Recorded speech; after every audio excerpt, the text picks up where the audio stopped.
Screen पर जो आप एक तस्वीर बच्चे की देख रहे हैं, ये बच्ची कल एक दरिंदे साधु के चंगुल से किसी तरीके से छूट करके आई है और छुड़ाने वाला कोई और नहीं बल्कि हमारे ही समाज के एक पत्रकार थे। बगल में खड़े हैं निगम जी और इनके साथ थे अनमोल आनंद। मम्मी मारती हैं, पापा मारते हैं, क्या बताइए कौन मारता है? भैया मारता है। अपनी चेलिया आ गया है, घूमते फिरते तो कुछ ऐसी बात नहीं है। अच्छा कोई बात नहीं बाबा। कोई डर है बेटा आपको? कोई डर नहीं है ना? पूछो ना इससे बच्चे से। मैंने कुछ बोला क्या तुमको? डर आया है कुछ बोल रहे तुम लोग अपने आप ही कुछ बात बकते जा रहे हो। कि वो बच्ची मासूम सी बच्ची जिसकी उम्र महज 13 साल है, 11 से 13 साल के बीच की है, वो किसी साधु के चक्कर में फंस गई थी और उसके चंगुल से, उस दरिंदे साधु के चंगुल से इन लोगों ने छुड़ा करके लाया। पूरी कहानी जानेंगे निगम जी। कैसे पता चला कि ये मासूम सी बच्ची किसी सनातन का चोला पहने साधु के चंगुल में फंस गई है, वो किसी का शिकार होने वाली है? सर बहुत बहुत धन्यवाद आपको ये सब चीज़ों को दुनिया तक पहुंचाने के लिए। 16 जनवरी का दिन था और सुबह सुबह जैसे कि हमारी ट्रेन आई थी और हम लोग कुंभ को कवर करने के लिए पहुंचे थे। टहलते टहलते हम अपने मीडिया हाउस से होते हुए हम सेक्टर 20 में पहुंचे और सेक्टर 20 में जब कुछ टाइम बीत गया, कुछ ऐसी चीज़ें नहीं हो रही थी, तो हम लोग थके हारे जो घर से अपना खाना लेके आए थे, वो एक खाली सा एरिया था जो चारों तरफ से बैरिकेड था और उसमें कुछ कंस्ट्रक्शन के काम भी हो रहे थे, मतलब टेंट वेंट लग रहे थे, तो उसमें कोई काम नहीं हो रहा था। उसमें एक दो लोग सोए हुए थे और चारों तरफ से वो उससे कहते हैं कि टीन से बैरिकेड था सर, एक छोटा सा गेट था। तो हम लोग शांति से उसी के अंदर बैठ के और सोचे कि अपनी पूड़ी और सब्जी जो है खा लें। तो मैं निकाल के खा ही रहा था, तब तक मेरे आंखों के सामने से एक वाकया गुजरता है। गेट से एक साधु जो है गेरुआ वस्त्र पहने हुए और उसके साथ में एक बच्ची 11 साल की, वो एंट्री करता है और हमारे उसी समय साथी पत्रकार थे। अगर हम उस साधु को, उस व्यक्ति को साधु ना कह करके ये कहें कि एक मनुष्य गेरुआ वस्त्र पहन करके बाहर निकलता, क्योंकि साधु में और जिस व्यक्ति ने कांड किया है वो कभी साधु हो ही नहीं सकता, तो क्या हम ऐसे नहीं कर सकते कि मनुष्य गेरुआ वस्त्र पहन करके बाहर निकलता है और वो साधु की बच्ची थी? बिल्कुल सर, आप सही कर रहे हैं। वो साधु कहना जो है, वो साधु के भेष में थे, वो दरिंदा था। बिल्कुल। और मैं आपको बताना चाहूँगा कि अगर हमसे थोड़ी सी भी चूक हुई होती सर, अगर मैं अपनी नज़र को कहीं भटकाया होता और कहीं अगर खोया होता, तो शायद वो बच्ची नहीं बच पाती कल के डेट में। और वो बच्ची मेरे आंखों के सामने क्या हुआ, वो जब गेट से साधु एंट्री करता है तो मेरे आंखों के सामने मैं एक वाकया देख रहा हूँ कि एक साधु कह रहे हैं, वो ढोंगी बाबा जो था वो बच्ची को लेके अंदर आता है और कमरे की तरफ जाता है। और जब कमरे की तरफ जाता है तो मेरे अंदर एक आती है कि ये बच्ची इसके साथ कमरे में क्यों जा रही है। तो फिर मैं आवाज़ करता हूँ और देखता हूँ तो फिर वो कमरे से बाहर आता है और मेरे ही बगल के कुछ दूर पे जाके उसी प्रांगण में एक नीचे जो है लकड़ी का कुछ वो रखा हुआ था, लकड़ी रखी थी, प्लाईवुड था, उसी प्लाईवुड पे बैठ जाता है और लड़की को भी बैठा लेता है और भूजा हाथ में लिया जाता है, भूजा खिलाता है। फिर मेरे साथी पत्रकार अनमोल जी बाहर से आते हैं तो मैं उनसे कहता हूँ कि सर मुझे कुछ सेंसिटिव लग रहा है, ये आदमी ठीक है, ये ठीक नहीं है। तो वो कहते हैं कि निगम जी से पूछा जाए क्या बात है। फिर मैं जाता हूँ, जब उससे पूछता हूँ तो जो खुलकर सामने आता है जो बात, वो साधु बिल्कुल साधु नहीं था, वो एक दरिंदा था और लड़की को अनकॉन्शियस कर चुका था। वो उसको ऐसी चीजें कुछ खिला दिया था कि लड़की बोल नहीं पा रही थी, सही जानकारी नहीं दे पा रही थी। और जब हम कैमरे के सामने, जब कैमरा ऑन करके जब मैं पूछना शुरू करता हूं तो लड़की कई बार बयान को बदलती है और कहती है कि मैं इनके साथ है, मैं साथ स्वेच्छा से हूं। और वो साधु कहता है कि मैं इसको रखा हूं, ठीक है। तो हमको कहता है कि भाई साधु क्यों रखोगे, 11 साल की बच्ची को क्यों रखोगे? सर मैं क्या हो, तो मैं तो समझ गया, तुरंत समझ गया कि मामला कुछ गड़बड़ है, ठीक है। फिर हम और मेरे पत्रकार दोनों लोग एक्टिव होते हैं इस चीज को लेके। तब तक सर हम जब बात करते ही रहते हैं, उस समय मेरे हाथ में कैमरा होता है, मोबाइल होता है और मेरे साथी पत्रकार उससे बात कर रहे होते हैं। फिर जब बात करते करते पूरा जब हम लोग मामला समझ लेते हैं तो कहता है जूना अखाड़े से मैं हूं। फिर मैं पूछता हूं कि तुम कहां के रहने वाले हो, तो पूरी तरह से बात नहीं बताता, छुपाने लगता है। फिर लड़की से पूछा जाता है तो लड़की अपना पता कुछ बताती है। उसके बाद से एक दूसरा साधु एंट्री करता है, जो स्क्रीन में आप उस साधु का फोटो ये देख रहे हैं, जो है ये व्यक्ति उस प्रांगण में आता है और डायरेक्टली मेरे ऊपर गाली देने लगता है और मुझ पे हमला कर देता है।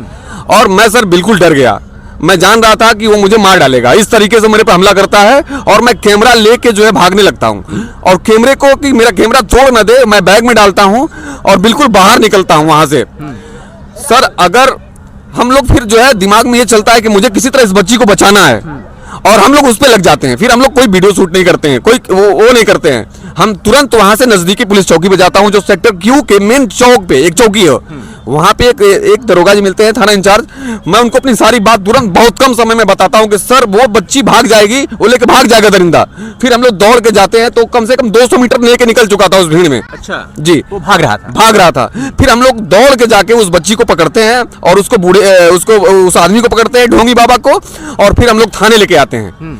फिर वहां पुलिस प्रशासन पहुंचती है और फिर आइडेंटिफाई होता है। फिर बच्ची के जेब से उसके पिताजी का मोबाइल नंबर मिलता है जो स्विच ऑफ बताता है। फिर कहीं से न कहीं से पता किया जाता है फोन करके वहां चौकी को, थाने को। तब जो है हम लोग को पता चलता है कि बच्ची कहीं और की है, साधु कहीं और का है और ये बिल्कुल झूठ बोल रहा है। सर मैं आपसे बता दूं कि अगर थोड़ी सी चूक हुई होती तो बच्ची कल इस कुंभ के मेले में खो जाती और उसे कोई पूछने वाला नहीं था, कोई बचाने वाला नहीं था। मैं कह रहा हूं हजारों सीसीटीवी कैमरे लगे हैं, ऐसे संदिग्ध लोगों को क्यों नहीं पकड़ा जा रहा है? कैसे खो जाते हैं लोग जिन पर कोई कार्रवाई नहीं हो पाती है? जी एक बात और जानना चाहेंगे कि क्या लग रहा था कि उस बच्ची का पूरा उसने माइंड वॉश कर दिया था? बिल्कुल सर, मैं आपको बताऊंगा, जब हम उससे बात कर रहे थे तो उसकी पलकें नहीं गिर रही थी। ठीक है, बच्ची की पलकें नहीं गिर रही थी, एकदम आंख खुला खुला रहता था। और वो बिल्कुल जब वो उसकी तरफ देखता था, वो व्यक्ति जब उसकी तरफ देखता था, वो साधु जो ढोंगी साधु था, जब उसकी तरफ देखता था तो बच्ची बयान बदल दे रही थी तुरंत। वो कह रही है मैं 2 हफ्ते से इसके साथ हूँ, फिर बच्ची बयान देती है कि 50 रुपया मुझे ये दिया है।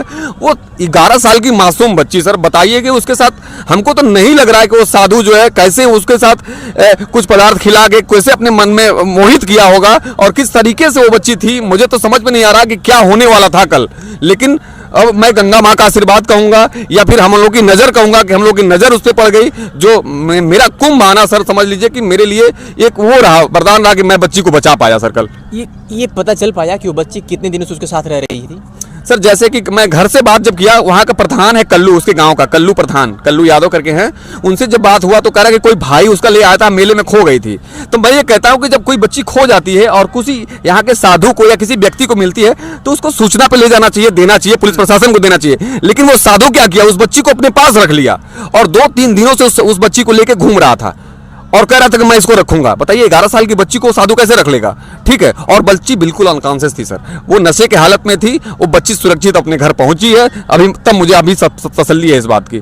क्या लग रहा है कि जिस साधु को पुलिस पकड़ कर ले गई थी, बच्ची को सलामत उसके घर पहुंचा दी, साधु जो था उसको पुलिस पकड़ करके ले गई, क्या अपडेट है फिलहाल? अब क्या उसके ऊपर कोई कार्रवाई हुई? उस बच्चे का मेडिकल परीक्षण कराया गया? कुछ जानकारी है आपको? नहीं सर, कुछ भी नहीं कराया गया है जहां तक मेरी जानकारी है। और मैं अभी भी आज 17 तारीख है, आज सुबह मैं गया हूं उसी चौकी पे फिर से पूछने, तो उनकी ड्यूटी नहीं थी।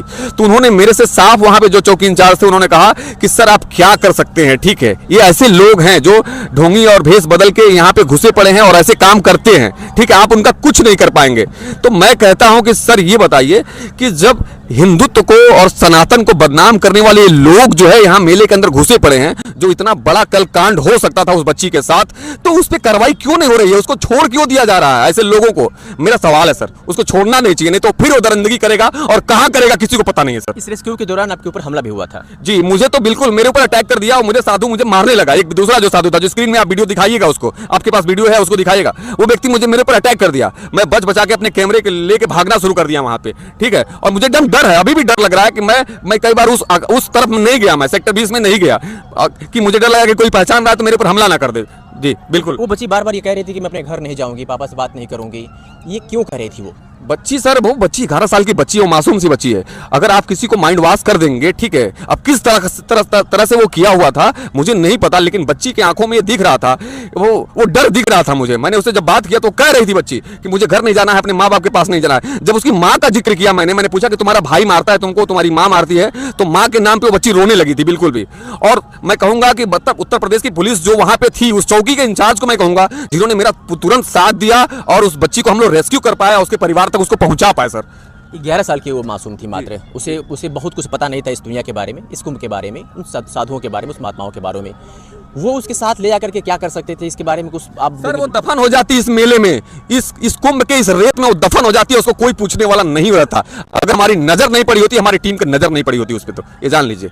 उस बच्ची के चेहरे को जब भी आप मोबाइल में देखें, हमारे साथ काफ़ी देर से आप टहल रहे हैं, जब से हमारी आपसे मुलाकात हुई है, हर बार उस तस्वीर को देख करके आपकी आंखें डबडबा जा रही है। बिल्कुल सर, मेरी भतीजी सेम उसी चेहरे की मेरी भतीजी है। जब उसको फोटो को देख रहा हूं तो मुझे अपने भतीजी का याद आ रहा है। मेरी भतीजी है सेम, सनाया सिंह, उसका चेहरा सेम मुझे आंखों के सामने आ रहा है। ऐसी बच्ची के साथ क्या हो सकता था सर, मुझे अभी भी डर लग रहा है उस बच्ची को।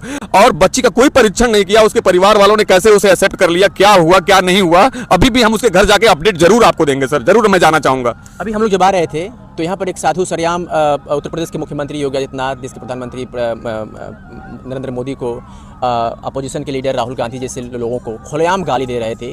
तो क्या लग रहा है कि भगवा पहन करके ये लोग सिर्फ सनातन का चोला पहने या फिर सनातन धर्म का पालन भी कर रहे हैं? ऐसे साधुओं को क्या कहेंगे? क्या आइडेंटिफाई है इनके पास, बताइए आप। अगर इन्होंने धर्म के रक्षा के लिए, ठीक है, इसको समाज को बेहतर बनाने के लिए अगर ये साधु का चोला पहने हुए हैं, तो इस तरह का भाषा क्यों इस्तेमाल कर रहे हैं? मानवता कल्याण की बात करिए ना आप, ठीक है, आप मनुष्य को बचाने की बात करिए ना। धर्म के आड़ में आप कर क्या रहे हैं? आप देखा इस वीडियो में, दिखाइए लोगों को कि किस तरह देश के प्रधानमंत्री को, मुख्यमंत्री को, राहुल गांधी को कैसे वो व्यक्ति गाली दे रहा है, और मेरे को गाली दे रहा है, मेरे पे उलझ गया वो व्यक्ति, और कितने झूठे झूठे इल्जाम लगा रहा है, मेरे पे मारने पे आ गया, ठीक है, सिर्फ इसलिए कि मैं कैमरे लेके उसके सामने से गुजर रहा हूं। कुटिया को नहीं दिखाया, कुटिया को नहीं दिखाया, वो कह रहा है कि जबरदस्ती कर रहा है मुझे कि आप मेरी कुटिया को दिखाइए, ठीक है। तो क्या है बताइए ना, क्या चल रहा है यहाँ पे? ये मैं सवाल करना चाहूंगा कि इनके लिए आइडेंटिफाई होना चाहिए। जैसे मेरे लिए, मैं एक पत्रकार हूं तो मेरे लिए एक कार्ड है, एक पुलिस व्यक्ति अगर नौकरी कर रहा है तो उसके लिए एक कार्ड है, आइडेंटिटी है उसकी, इनकी भी होनी चाहिए, बिल्कुल होनी चाहिए।